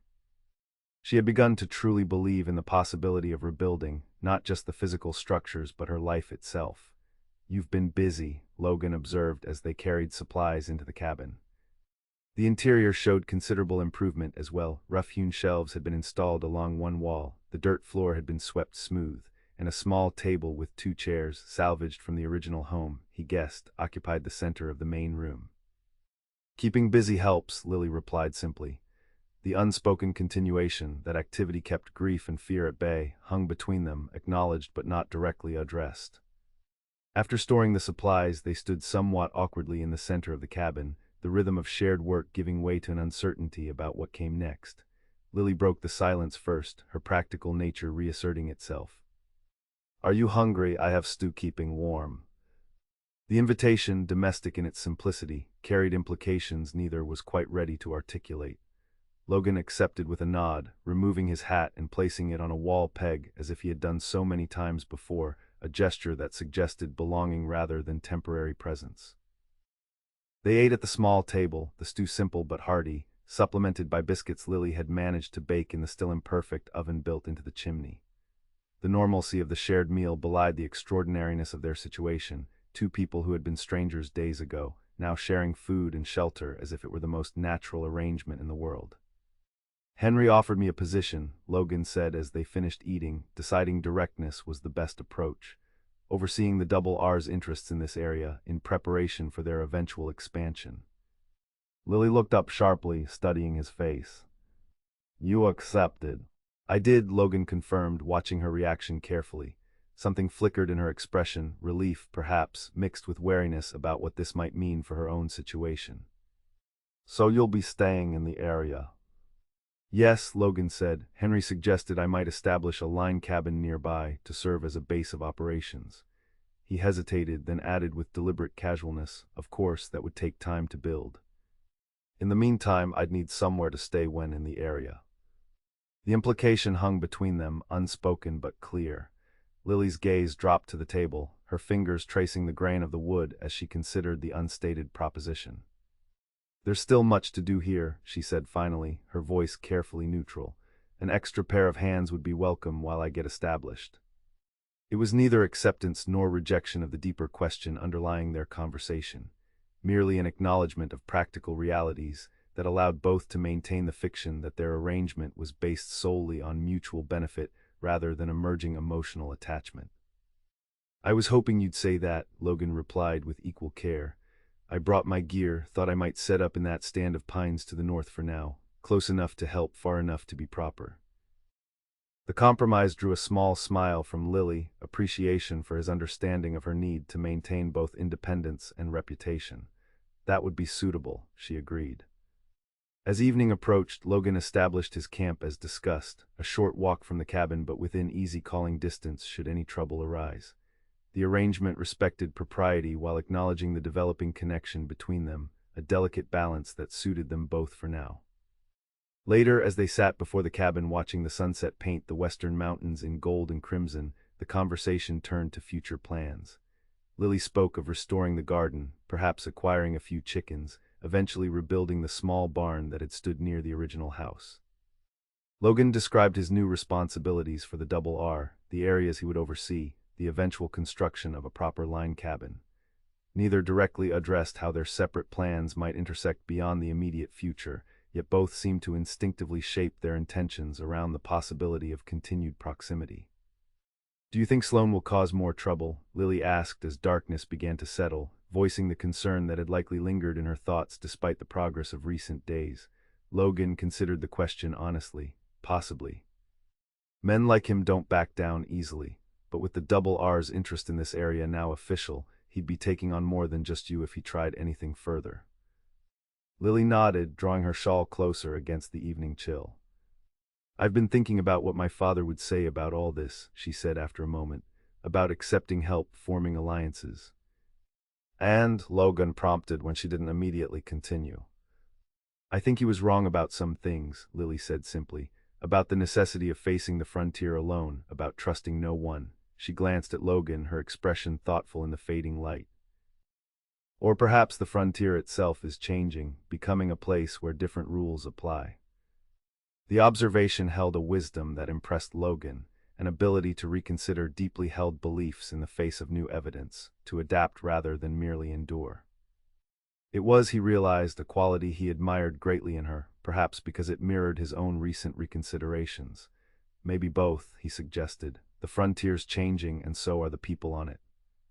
Lily smiled slightly, the expression illuminated by the last rays of sunset.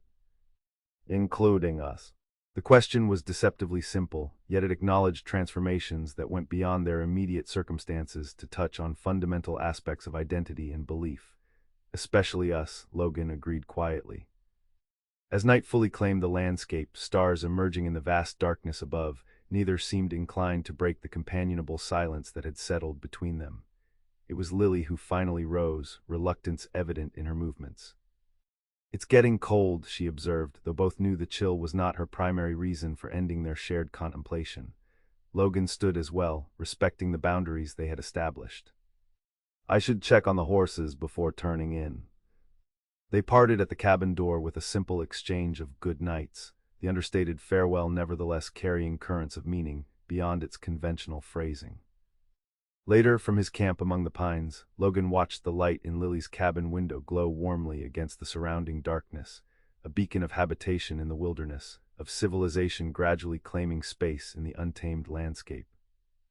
The sight stirred something profound in him, a recognition that perhaps his years of wandering had been not freedom but a different kind of constraint, a self-imposed limitation born of fear rather than choice.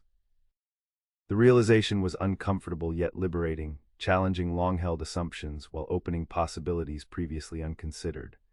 As he settled into his bedroll beneath the star-strewn sky, Logan found himself contemplating a future markedly different from the rootless existence he had maintained since the war's end. Such thoughts would once have triggered an almost instinctive urge to move on, to avoid the vulnerability that came with attachment. Now, surprisingly, they brought a sense of rightness, of pieces falling into place rather than constraints closing in. The frontier was indeed changing, as Lily had observed. Perhaps it was time he changed with it. The weeks that followed established a pattern that gradually came to feel like normalcy rather than temporary arrangement.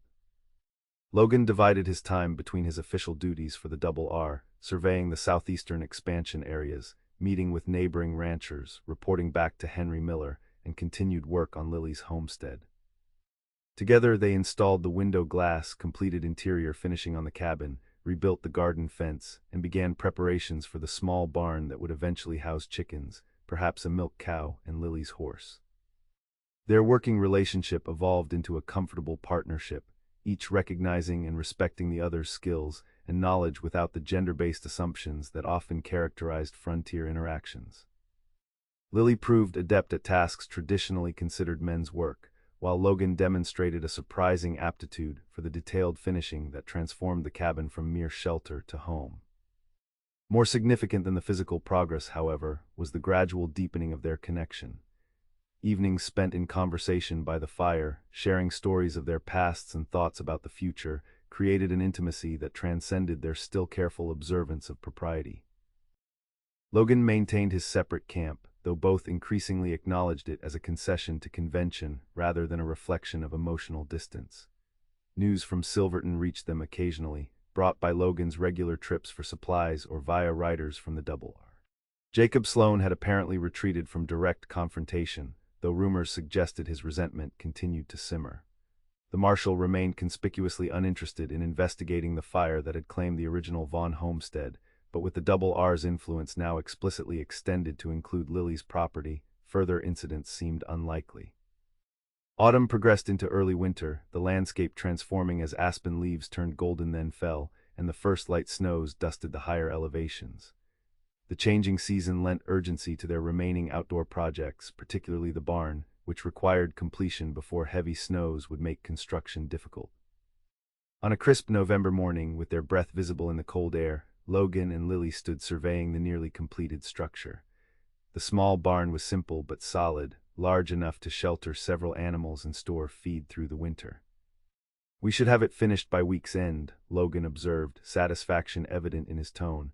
"Just in time, from the look of those clouds building over the mountains."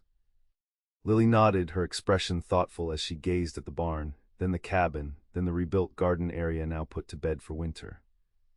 "It's remarkable," she said quietly. 3 months ago I stood here believing everything was lost." Logan followed her gaze, seeing not just the rebuilt structures but the transformation they represented, from devastation to renewal, from isolation to community, from mere survival to the beginnings of prosperity. "You've accomplished a great deal," he said, deliberately emphasizing her role in the restoration.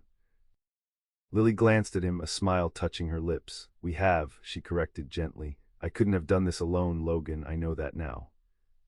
The simple acknowledgement marked significant growth from the fiercely independent young woman who had initially rejected his offer of help. That she could admit her need for assistance without seeing it as weakness demonstrated a maturity that impressed him deeply. "Partners accomplish more than individuals," Logan agreed, the word partners carrying implications beyond their immediate context. Lily held his gaze, something unspoken passing between them before she turned back to the barn. "We should get started if we want to finish the roofing before that weather arrives." They worked through the day, falling into the comfortable rhythm they had established over weeks of shared labor. By late afternoon, with the light beginning to fade and the threatened storm clouds moving steadily closer, they completed the last of the essential work. "That should keep your animals dry even if it snows all week," Logan said, securing the final board. Lily nodded agreement, though her attention had shifted to the darkening sky. "We should head back to the cabin. Those clouds look heavy with snow." They gathered their tools quickly, aware of the rapidly changing weather. The first flakes began to fall as they reached the cabin, light at first but quickly increasing in intensity as the wind picked up. "Looks like we're in for a proper storm," Logan observed as they entered the warmth of the cabin.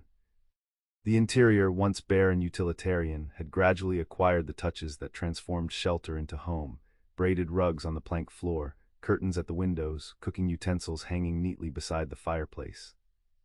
Lily moved to stoke the banked fire, adding logs to build it up against the increasing cold. "Will you be able to make it back to your camp?" she asked, though both knew the question was largely pro forma at this point. Logan glanced out the window at the rapidly deteriorating conditions. "Probably not advisable," he replied, maintaining the fiction that his decision to remain was based solely on weather considerations. They had established this pattern over recent weeks. When weather or late work hours made returning to his camp impractical, Logan would sleep on a bedroll near the fire, maintaining technical propriety while acknowledging the increasing artificiality of their separate living arrangements. As the storm intensified, howling around the cabin eaves and driving snow against the windows, they settled into their evening routine: a shared meal, conversation by the fire, occasional comfortable silences filled only by the crackling flames and the wind's mournful song. Yet tonight something felt different, a tension, not unpleasant but palpable, that suggested they were approaching a threshold neither had explicitly acknowledged but both had sensed drawing nearer. "I've been thinking," Lily said finally, breaking a silence that had stretched longer than usual, "about the future, about this place." Logan waited, recognizing the significance of her raised topic. "What about it?" Lily's gaze remained on the flames, her profile gilded by the firelight. "Winter's coming. Your camp won't be tenable much longer, not with snow likely to get deeper." The practical observation carried implications that transcended mere logistics. Logan chose his response carefully, aware they were navigating territory more delicate than any physical construction project. "I've been considering that," he acknowledged.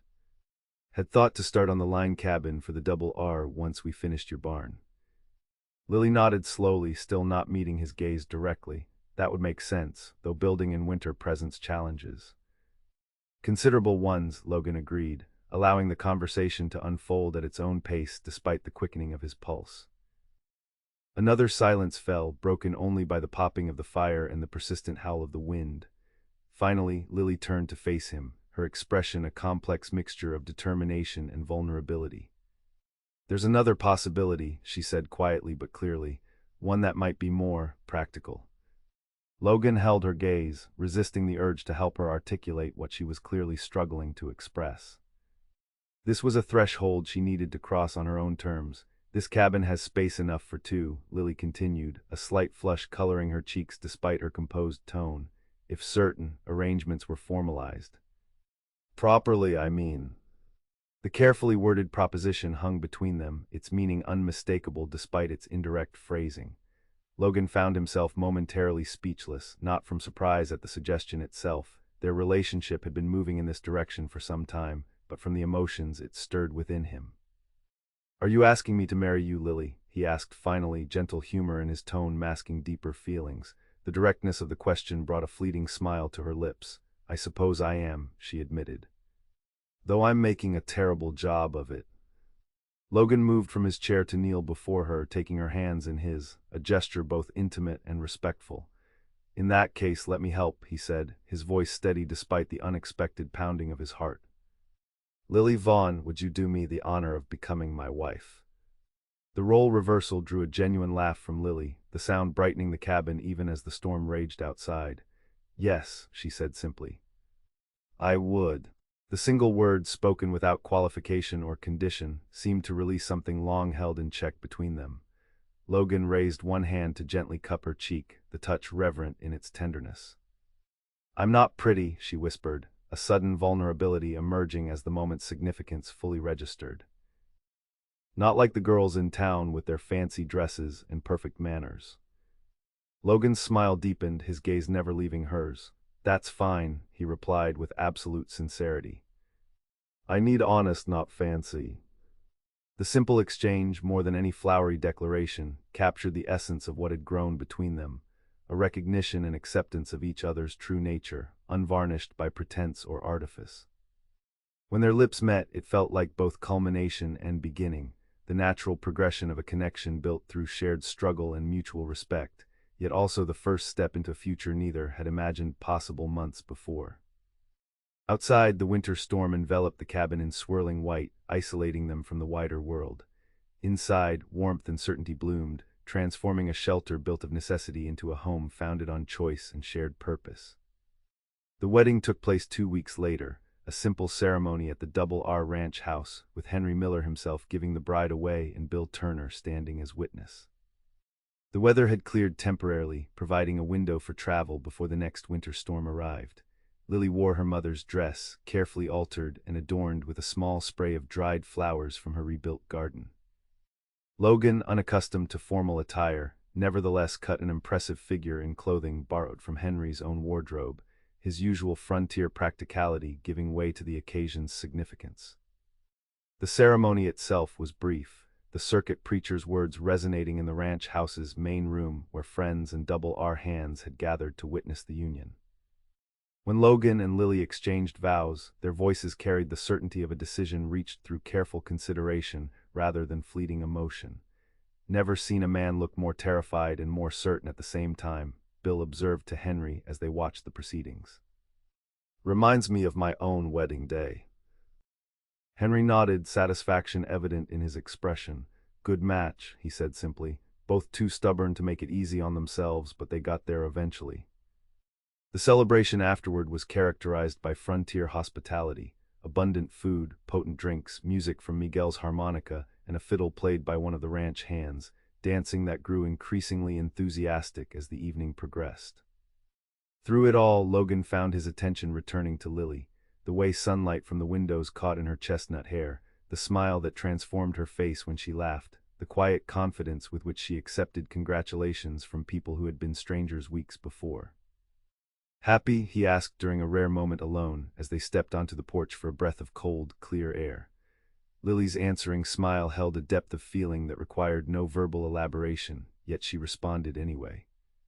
"Yes," she said simply, "though I still find it hard to believe sometimes." What part? Logan asked, genuinely curious. Lily considered the question, her breath visible in the winter air as she gathered her thoughts. All of it, I suppose. 3 months ago, I stood in the ruins of everything I'd known, convinced I was entirely alone.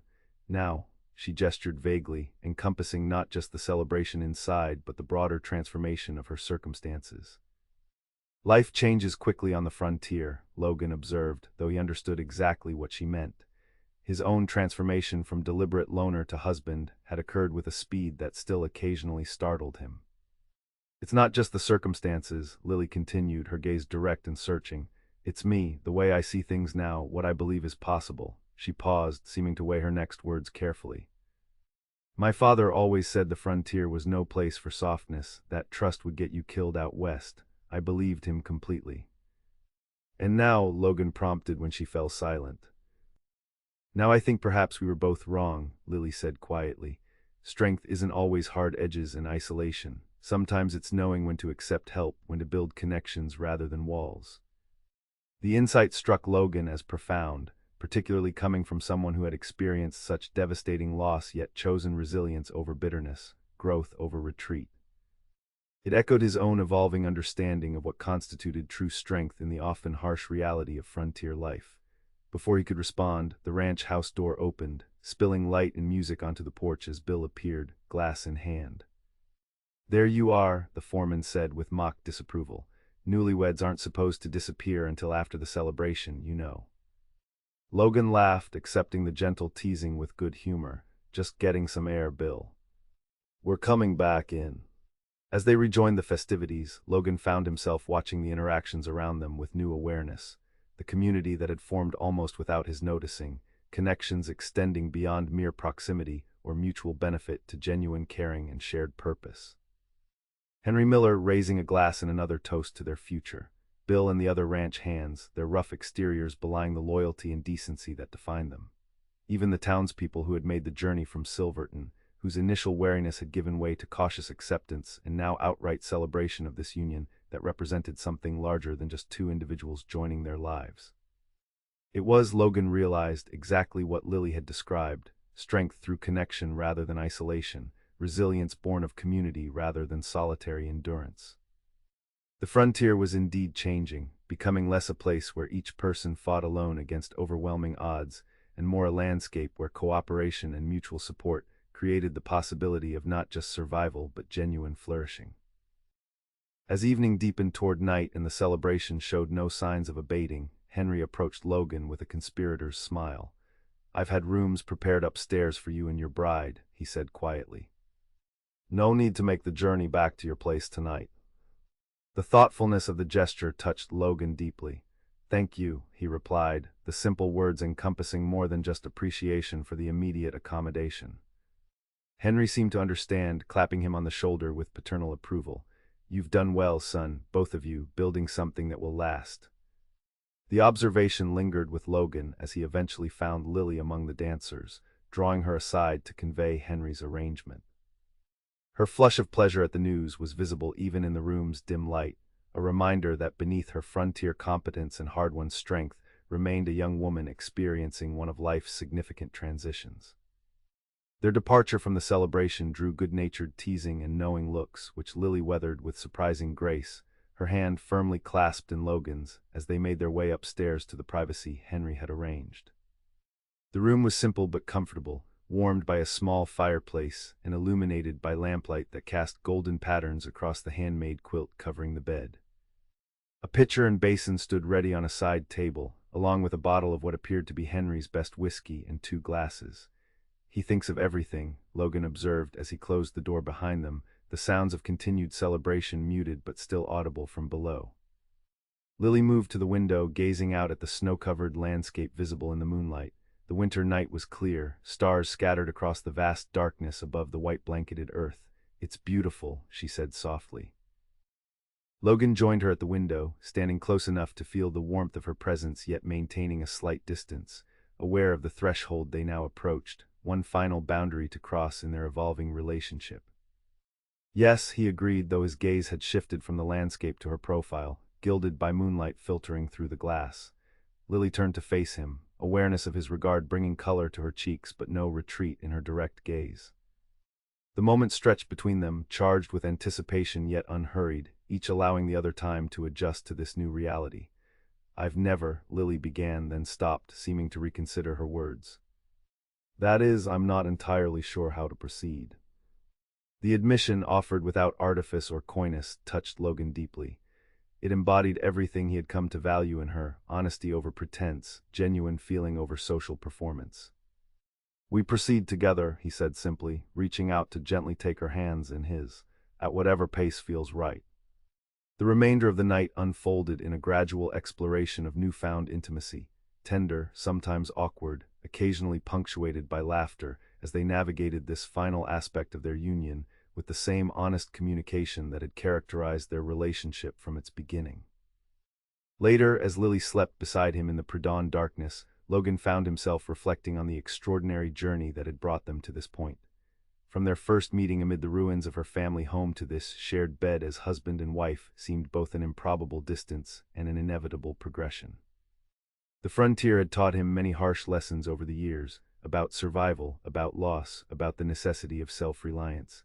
But Lily had taught him something equally important: that true strength sometimes meant allowing oneself to be vulnerable, to form connections that risked pain but offered something far more valuable in return. As the first hints of dawn lightened the eastern sky, Logan made a silent promise to himself and to the woman sleeping peacefully beside him, that the home they were building together would stand as a testament to that lesson, a place where honesty trumped artifice, where substance mattered more than appearance, where the genuine warmth of shared struggle and joy would always outshine the cold glitter of mere survival. Outside, the winter landscape began to emerge from darkness, the promise of a new day spreading gradually across the snow-covered hills and valleys of the Colorado Territory.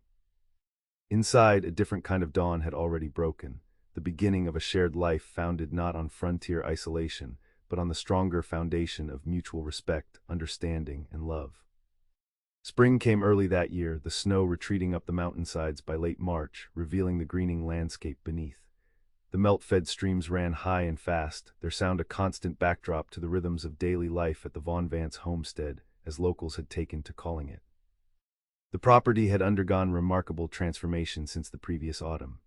The cabin, now weather-tight and comfortable, had acquired additional touches that made it truly a home: curtains at the windows, a braided rug before the hearth, photographs and small mementos displayed on carefully crafted shelves.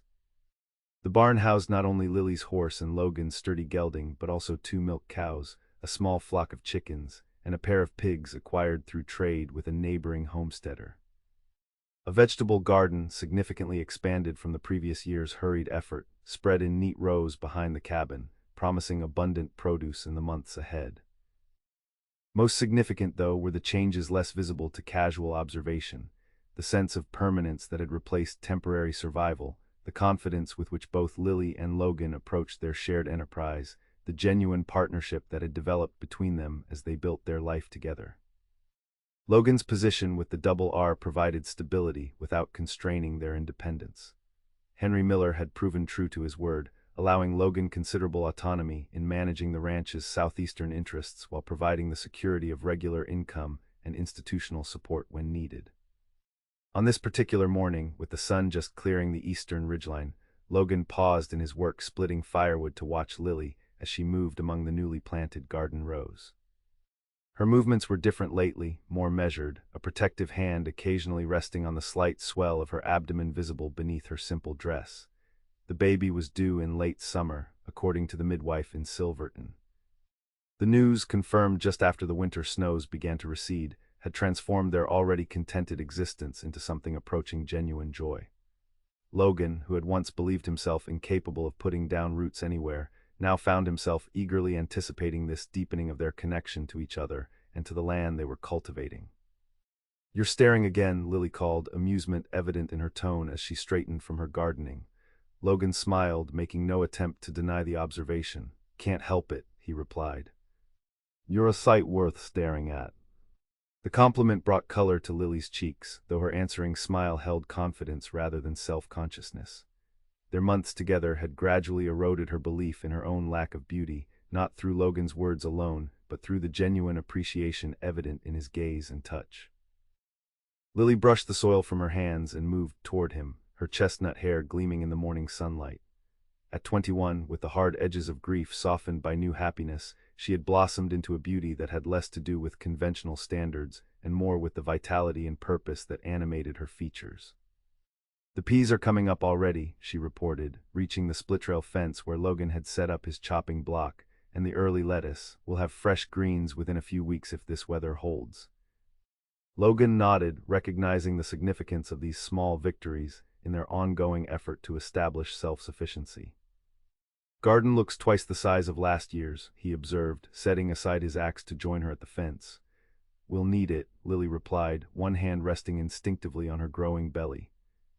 "Extra mouths to feed come harvest time." The simple domestic conversation, focused on practicalities yet underlaid with shared anticipation, exemplified the partnership they had built, rooted in the realities of frontier life yet transcending mere survival to encompass genuine flourishing.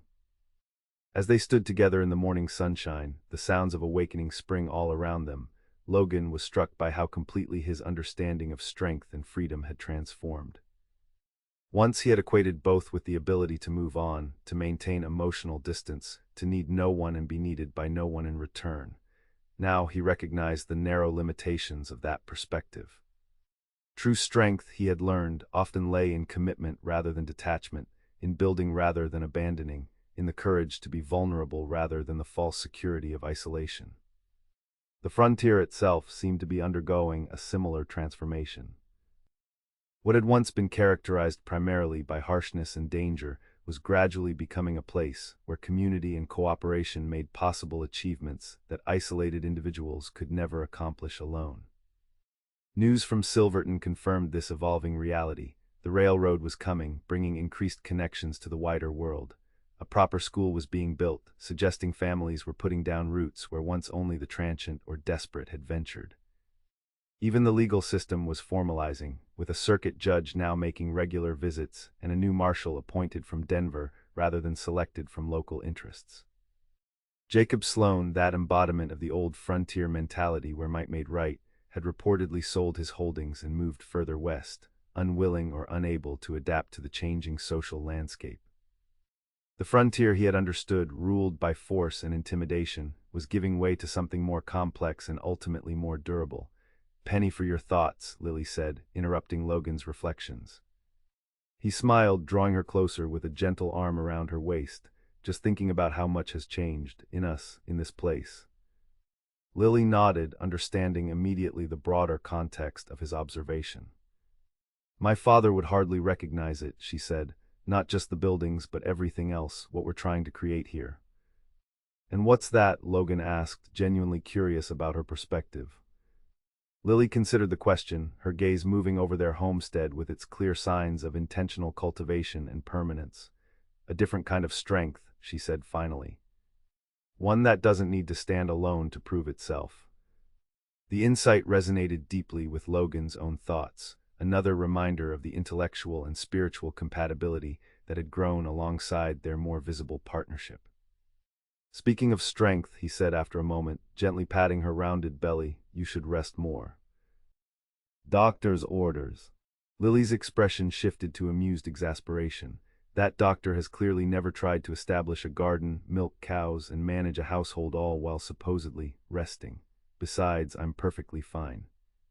Women have been having babies on the frontier since long before doctors started offering opinions on the matter. Logan raised his hands in mock surrender, recognizing both the validity of her point and the futility of arguing with her determination. It was, after all, one of the qualities he most admired in her. "At least let me help with the garden this afternoon," he countered, "after I finish restocking the woodpile." Lily's smile softened. "That would be welcome," she acknowledged. "The beans need planting, and that does involve more bending than is currently comfortable." The compromise, reached without rancor or pride on either side, exemplified their evolving relationship, each respecting the other's concerns while finding practical solutions that honored both perspectives. As Logan returned to his woodcutting and Lily to her less physically demanding garden tasks, the morning unfolded in the comfortable rhythm they had established over months of shared life. The synchronicity of their efforts, even when working separately, created a harmony that made the homestead feel like a single functioning entity rather than merely the sum of individual labors. Later, as they worked side by side in the expanding garden, Logan found himself occasionally pausing just to observe Lily, the serious concentration with which she approached each task, the gentle care she showed to the seedlings being transferred from their starting trays to the prepared soil, the unconscious grace of movements honed through repetition and purpose. "You're staring again," she noted without looking up from her work, a smile evident in her voice. "Still can't help it," Logan replied unapologetically. This time Lily did look up, her expression softening as she met his gaze. "I'm not pretty," she said, echoing her words from their wedding night. It had become something of a private joke between them, a reference to the vulnerability she had expressed and his response that had come to symbolize the foundation of their relationship. "That's fine," Logan replied, completing the exchange with a smile that conveyed all the depth of feeling behind the simple words. "I need honest, not fancy." In that moment, surrounded by the tangible evidence of what they had built together, not just structures and gardens, but a genuine home, Logan felt a certainty that had once seemed impossible to a man dedicated to avoiding attachment. This place, this woman, this life they were creating together represented not constraint but liberation, not weakness but profound strength. The frontier had not defeated them, as it had so many others.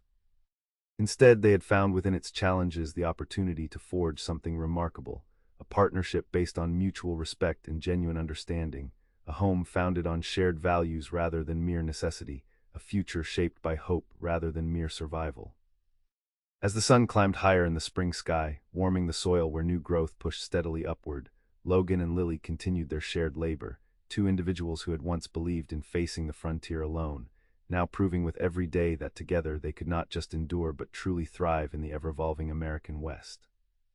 The journey that had begun amid the ashes of destruction now blossomed with the promise of renewal, a testament to the resilience of the human spirit and the transformative power of love on the wild frontier.